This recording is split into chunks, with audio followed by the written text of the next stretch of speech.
Imagine this. You've just spent hours working on a project, giving it your best effort. You finally present it, feeling very proud of yourself. And then, boom, someone points out a mistake, a flaw, a weakness. It stings, doesn't it? Now flip the script. What if you have to give feedback to someone? Maybe it's a colleague, a friend, or even a family member. You want them to improve, but you don't want to crush their spirit. You don't want to crush their confidence. So how do you really do it? How do you give positive, constructive, successful feedback without making someone feel small?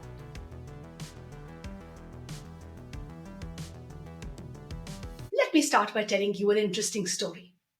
Meet Anand. Anand is a team leader at a very prestigious marketing firm. One of his team members, Sumer, just gave a presentation.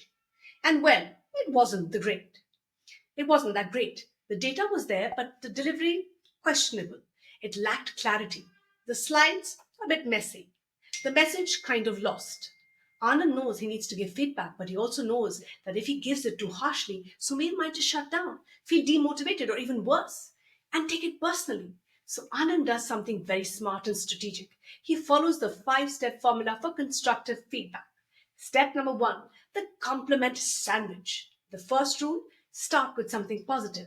Instead of saying, Sumer, your presentation was all over the place, Anand begins with, Sumer, I can see you put in a lot of effort into this. Your research was solid and your enthusiasm really showed well. Now, Sumer is listening, not defending. Then comes the constructive part. Instead of criticizing, Anand focuses on improvement. One thing that could make your presentation even stronger is clearer structure.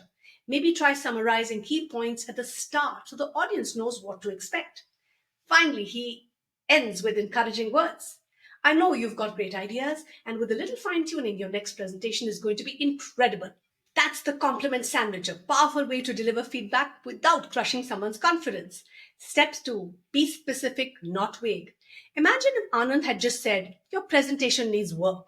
Not helpful, right? Instead, he points out exactly what needs improvement. A clearer introduction and better slide organization will make your ideas shine through.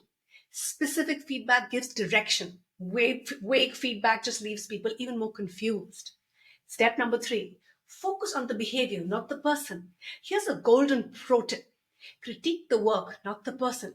Anand doesn't say, you're not a good presenter. Instead, he says, the slides could use a clearer or a cleaner layout. See the difference? One attacks self-esteem and the other inspires improvement. Step number 4, ask, don't tell. Instead of just handing out solution, Anand asks Sumer, how do you feel about the flow of your presentation? This does 2 things. 1, it makes the conversation collaborative, not one-sided. 2, it helps Sumer reflect and find his own ways to improve. People learn better when they're a part of the process, not just passive listeners. Most important, step number 5, offer unconditional support. Anand doesn't say so. He doesn't just say, do better next time. Instead, he offers unconditional help. If you want, I can run through the next draft with you. Offering support shows that your feedback isn't about criticism. It's about guidance. It's about support. It's about helping the other person grow.